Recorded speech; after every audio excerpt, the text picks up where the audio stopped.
everybody, it's Simon and Cate, vlog number 10. We are currently on the M6, which is still pretty quiet but getting busier than it has been recently.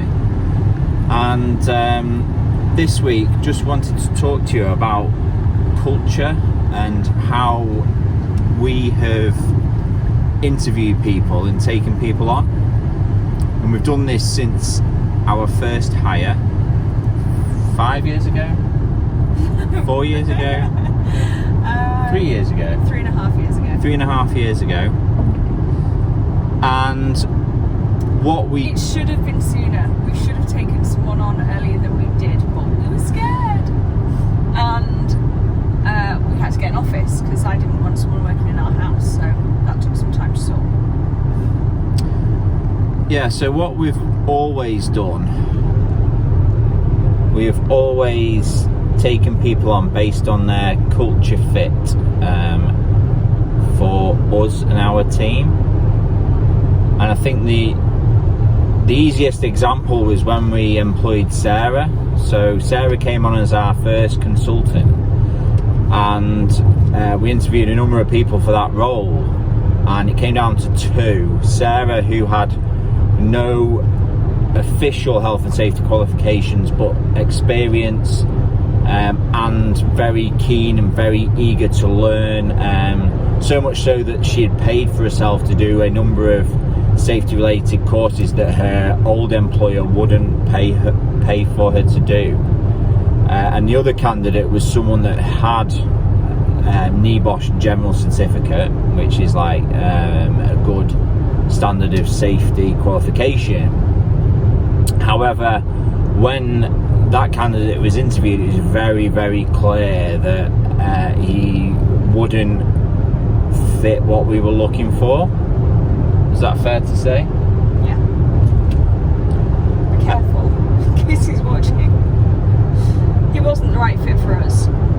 Yeah, I'm sure he fits in somewhere else, but I think, you know, what we're trying to say is that we take people on that would fit our culture, and we have done at every point. And the reason why we're doing this video today is we were interviewing this week, and again, we take people on. No, that's the thing. We weren't interviewing for a role this week, but we were approached by someone who we feel is such a good fit for the team that even though we weren't technically recruiting and we don't technically have a specific role available, we've decided to take this person on because of the value that we think that they can bring, regardless of the fact that it wasn't actually in our plans. Yeah, and interestingly, we were chatting to someone else at the weekend who's clearly employed someone who they've employed them based on the return they will get from a sales point of view and not necessarily a culture fit, which can work in some situations, but we're a much smaller knit team, and I think it's more important for us to make sure that that clicks. And that's not to say everyone likes each other and everyone gets on well and has the same personality. We don't sit in the office singing Kumbaya to each other. And I think everyone's got their own little quirks, and everyone has to put up working with me anyway, so they have to be of a certain temperament. But yeah, I think everyone, when we do look to take people on, the first foremost thing is, are they the right culture fit?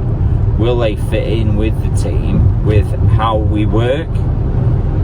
Because we're certainly not very corporate, and if they've come from a corporate background, that could be a dramatic change for them that they may not like. Yeah, but I think it's important to recognise that whilst our atmosphere and our environment in our office is not what people would describe as corporate, we are actually working in a very corporate industry, in the sense that, you know, we do work in some very formal, strict environments.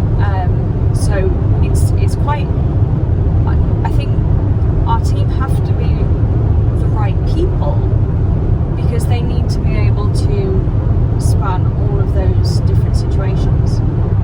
think it's important that they can talk to a director and then turn around and talk to someone who is an employee and be able to engage with them both. And also be able to go, for example, onto a construction site and then go to do a safety inspection at a solicitor's. So, you know, we've got such a wide range of clients in various industries. You know, Sarah was at a farm on Monday, and then before the farm she was with me at a hotel and a pub.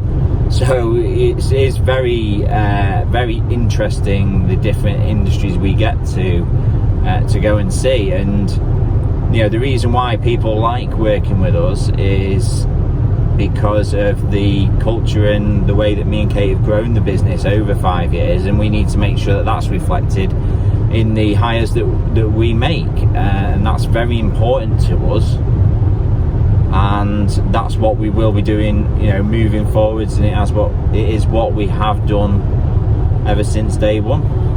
I think it's very it's a line that can be a bit cheesy. It's trotted out a lot by a lot of companies, but without necessarily being what they genuinely believe.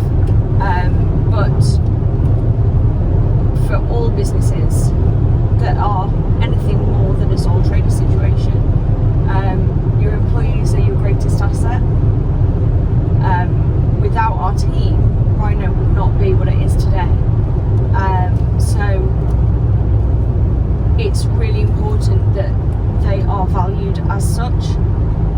And I think sometimes, especially for me coming from a HR background, I've seen a lot of workplaces where the staff are used, and people talk about their value, but they're not valuing them as human beings. They're valuing them for what they actually bring in. And I don't think that's necessarily a good way to be running a business, to be honest. So what do you think? Do you hire on credentials, or do you hire on culture fit, or do you try and get a blend of both? Let us know what you think down below. If you haven't already subscribed, please do so. We've got these vlogs that'll be coming out weekly, plus loads of other content soon.